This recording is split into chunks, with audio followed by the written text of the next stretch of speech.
श्री बाहुबली विद्यापीठ बाहुबली संचलित श्री विद्यासागर हाईस्कूल आकिवाट सुस्वागतम।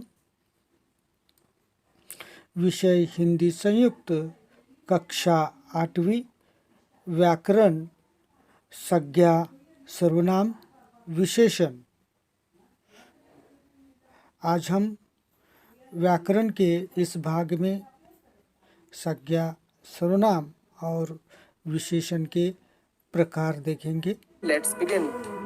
संज्ञा किसी व्यक्ति, वस्तु, स्थान या भाव के नाम को संज्ञा कहते हैं, जैसे रोहन, कलम, बिल्ली, आगरा आदि। अब इसे हम समझेंगे। जैसे किसी व्यक्ति का नाम क्या है? रोहन। वस्तु क्या है? कलम है। स्थान या भाव क्या है? आगरा है। या बिल्ली क्या है? एक जानवर है जो कि संज्ञा है। अब संज्ञा के जो भेद हैं वो हम जानेंगे दोस्तों। संज्ञा के 5 भेद होते हैं। पहला है व्यक्तिवाचक संज्ञा, दूसरा है जातिवाचक संज्ञा, तीसरा है आपका भाववाचक संज्ञा, और चौथा है समूहवाचक संज्ञा, और पांचवा और आखिरी है द्रव्यवाचक संज्ञा। अब चलिए एक एक करके पांचों को समझेंगे दोस्तों। तो पहला है आपका व्यक्तिवाचक संज्ञा। जिस शब्द से किसी विशेष व्यक्ति या वस्तु या स्थान के नाम का बोध हो उसे हम व्यक्तिवाचक संज्ञा कहेंगे। तो विशेष व्यक्ति, ध्यान रखेंगे, विशेष व्यक्ति जैसे राम, रोहन, गीता, शुभम, ये किसी व्यक्ति का पता चलता है। दोस्तों बस यहाँ जो ध्यान देने वाली चीज है वो ये है कि गंगा और हिमालय, गंगा क्या है? नदी की श्रेणी में आती है और नदियों को व्यक्तिवाचक संज्ञा की श्रेणी में रखा गया है। उसी प्रकार हिमालय है, हिमालयों को भी जो हिमालय या पर्वत की श्रेणियों को भी व्यक्तिवाचक संज्ञा के अंतर्गत रखा गया है। अगला है जातिवाचक संज्ञा। इसे जानेंगे दोस्तों। संज्ञा शब्द ऐसे संज्ञा शब्द से जिससे उसकी पूरी जाति का बोध हो उसे हम जातिवाचक संज्ञा कहेंगे। जैसे कि मनुष्य क्या है? मनुष्य एक जाति है। नदी, नदियाँ, नगर, नगरें, पर्वतें, पर्वतों की जातियाँ या उनकी श्रेणियाँ, पशुएं, पक्षियाँ, लड़के, कुत्ता, गाय, घोड़ा, भैंस इत्यादि। अगला है दोस्तों समूहवाचक संज्ञा। तो दोस्तों जैसा पढ़ने से ही समझ में आता है, समूहवाचक संज्ञा जिस संज्ञा शब्द से वस्तुओं के समूह या समुदाय का बोध हो। किसका? समूह या, एक सेकंड, हाँ, समूह या समुदाय का बोध हो उसे हम क्या कहेंगे दोस्तों? समूहवाचक संज्ञा कहेंगे। जैसे व्यक्तियों का समूह, भीड़, जनता, कक्षा, यहाँ हमें समूह या भीड़ का पता चलता है। वस्तुओं का समूह जैसे गुच्छा, कुंज, मंडल आदि। आगे जानेंगे दोस्तों हम भाववाचक संज्ञा को। भाववाचक संज्ञा जिस संज्ञा शब्द से पदार्थों की अवस्था, गुण, दोष या धर्म आदि का बोध हो उसे हम भाववाचक संज्ञा कहेंगे। अवस्था जैसे बुढ़ापा एक अवस्था है, मिठास एक गुण है, बचपन भी एक अवस्था ही है, मोटापा एक दोष कह सकते हैं, थकावट आदि। अगला है दोस्तों द्रव्यवाचक संज्ञा। जिस संज्ञा में नाप तौल वाली वस्तु का बोध हो उसे हम द्रव्यवाचक संज्ञा कहेंगे। नाप तौल दोस्तों द्रव्यवाचक संज्ञा कहेंगे। नाप तौल जैसे तांबा, पीतल, चावल, घी, तेल, सोना, लोहा आदि, ये सभी नाप तौल वाली चीजें होती हैं। तो ऐसी चीजों का अगर हम उपयोग करें वाक्य में तो वो हमारा क्या होगा? द्रव्यवाचक संज्ञा कहलाएगा। अब हम दोस्तों सर्वनाम को जानेंगे। संज्ञा के बदले जिन शब्दों का प्रयोग किया जाता है उसे हम क्या कहेंगे? सर्वनाम कहेंगे। जैसे वह, मैं, तुम, हम, उसने, यह, वे, क्या, कौन इत्यादि। दोस्तों यहाँ हम समझेंगे। आर्यन एक विद्यार्थी है, आर्यन रोज स्कूल जाता है, आर्यन के पास एक कलम है। तो दोस्तों देखिए आर्यन क्या है? एक संज्ञा है। अब दूसरे जो वाक्य है वहाँ पर हम आर्यन का नाम हटा करके सर्वनाम का इस्तेमाल करेंगे जो कि है वह। अब हम नाम का उपयोग ना करके वह लगाते हैं। वह रोज स्कूल जाता है, उसके पास एक कलम है। यहाँ पे आर्यन का नाम हटा के हमने उसकी जगह उसके लिख दिया है। ठीक उसी प्रकार गीता गाना गाती है, गीता पढ़ने में होशियार है, गीता को घूमना अच्छा लगता है। यहाँ देखिए गीता गाना गाती है, वह पढ़ने में होशियार है, वह क्या है? यहाँ पे सर्वनाम है। उसे घूमना अच्छा लगता है, किसे? गीता को, यानी कि उसके जगह हमने उसे यूज़ किया है। अब अगला है दोस्तों, ये सर्वनाम के जो 6 भेद होते हैं उन्हें हम आपको समझाएंगे और इसे याद रखने के लिए आपको बहुत ही सरल तरीका सिखाएंगे जो इस प्रकार है। पहला होता है पुरुषवाचक सर्वनाम, दूसरा है संबंधवाचक सर्वनाम, तीसरा है निश्चयवाचक सर्वनाम, चौथा प्रश्नवाचक सर्वनाम, पांचवा अनिश्चयवाचक सर्वनाम और छठा और आखिरी है निजवाचक सर्वनाम। तो दोस्तों इसे हम याद रखने के लिए एक ट्रिक हमने खुद से इजाद किया है जो इस प्रकार है। पुरुष का संबंध निश्चय ही प्रश्न है, जो अनिश्चय ही उसका निजी मामला है। दोस्तों आपको याद रखना होगा, पुरुष का संबंध अर्थात पुरुषवाचक सर्वनाम, संबंध अर्थात संबंधवाचक सर्वनाम, निश्चय अर्थात निश्चयवाचक सर्वनाम, प्रश्न है अर्थात प्रश्नवाचक सर्वनाम, अनिश्चय ही अर्थात अनिश्चयवाचक सर्वनाम तथा उसका निजी मामला है निजी अर्थात निजवाचक सर्वनाम। तो दोस्तों ये बहुत ही सिंपल सा ट्रिक है, आप इसे याद रखेंगे तो आप कभी भी जिंदगी में सर्वनाम के जो 6 भेद हैं उन्हें कभी भुला नहीं पाएंगे। अब एक एक को समझेंगे। पहला है पुरुषवाचक सर्वनाम। जिन सर्वनाम शब्दों में व्यक्ति का बोध हो उसे क्या कहेंगे? पुरुषवाचक सर्वनाम कहेंगे।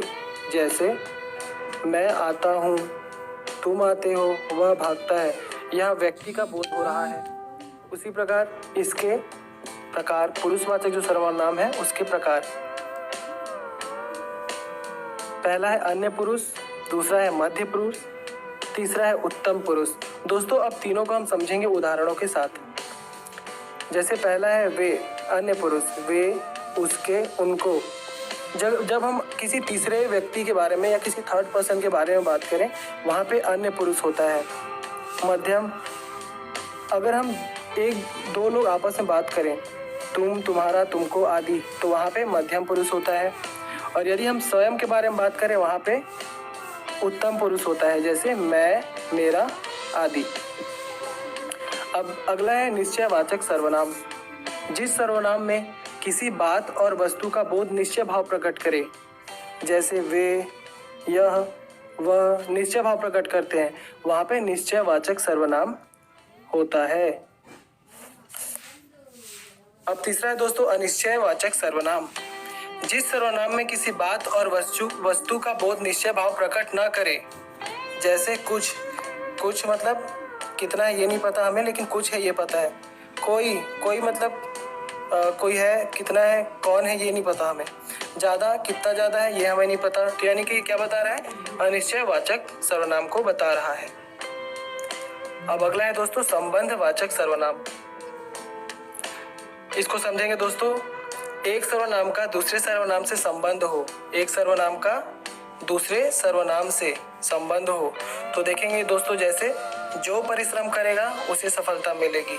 तो यहाँ पे जो संबंध है वो पहले सर्वनाम का दूसरे सर्वनाम से संबंध है। जो और उसे, यानी कि जो परिश्रम करेगा उसे सफलता जरूर मिलेगी। जैसा करोगे वैसा भरोगे, तो जैसा वैसा, यानी कि एक सर्वनाम का दूसरे सर्वनाम से क्या है? संबंध है। प्रश्नवाचक सर्वनाम। जिस सर्वनाम का शब्द प्रयोग प्रश्न के लिए किया जाए, दोस्तों पढ़ने से समझ में आता है कि प्रश्नवाचक जो सर्वनाम है वो प्रश्नों के लिए किया जाने वाला जो शब्द होता है वो होता है, जैसे क्या, कौन, कब, किसे आदि। अगला है निजवाचक सर्वनाम। जिस सर्वनाम में अपनेपन का बोध हो उसे हम क्या कहेंगे? निजवाचक सर्वनाम, जैसे अपना, अपने, मेरा, खुद आदि। दोस्तों अब हम क्रिया पढ़ेंगे। दोस्तों ज़्यादातर क्रिया में बहुत ज़्यादा प्रश्न नहीं पूछा जाता है, पर इसका हम लोग भावार्थ समझेंगे कि है क्या। क्रिया का अर्थ होता है करना, अर्थात जिस शब्द में कार्य करने का बोध हो। किसका? कार्य करने का बोध हो, जहाँ वहाँ क्या होता है? क्रिया होता है। जैसे पढ़ना क्या है? एक क्रिया है। खेलना क्या है? क्रिया है। खाना खाना क्या है? क्रिया है।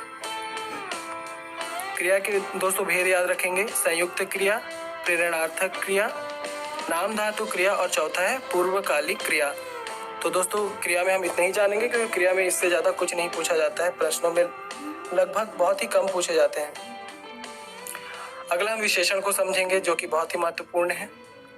जो शब्द संज्ञा और सर्वनाम की विशेषता बतलाए, जो शब्द संज्ञा और सर्वनाम की विशेषता बताए। दोस्तों हमें उदाहरण को समझेंगे विशेषण के। वह घर सुंदर है, यहाँ पे वह जो है वो क्या है? सर्वनाम है। घर जो है वो क्या है? यहाँ पे संज्ञा है। सुंदर क्या है? एक विशेषता है, विशेषण। यहाँ पे क्या बताया जा रहा है? फिर से देखेंगे दोस्तों। वह यानी कि क्या है? सर्वनाम है, घर क्या है, एक संज्ञा है, और जो सुंदर है वो क्या है, किसी की विशेषता को बता रहा है। अब इसके प्रकार, विशेषण के प्रकार, पहला है गुणवाचक विशेषण, दूसरा है संख्यावाचक विशेषण, तीसरा संकेतवाचक विशेषण, चौथा व्यक्तिवाचक विशेषण और आखिरी है इसका परिणामवाचक विशेषण। दोस्तों इसे हम समझेंगे। गुणवाचक सब विशेषण वे शब्द जो संज्ञा और सर्वनाम के रंग, रूप, आकार, गुण, दोष, स्थान आदि की विशेषता बताए। रंग, रूप, आकार, गुण, दोष, स्थान आदि की विशेषता बतलाए। जैसे वह फूल लाल है, इसमें क्या है, फूल की विशेषता क्या है, लाल है। उसी प्रकार संख्यावाचक विशेषण दोस्तों वे शब्द जो संज्ञा और सर्वनाम संख्या को बताए। जैसे 5 बंदर, कितने बंदर, 5, 2 अनार, संख्या बताया जा रहा 2 अनार है, 6 पंखा इत्यादि। अब ये है आपका परिणामवाचक विशेषण। यहाँ पे जैसे दोस्तों नाप तौल का बोध हो, यहाँ पे विशेषण यूज होगा कौन सा, परिणामवाचक विशेषण। जैसे थोड़ा चावल, कितना चावल है, थोड़ा है, तो इसकी विशेषता है थोड़ा है।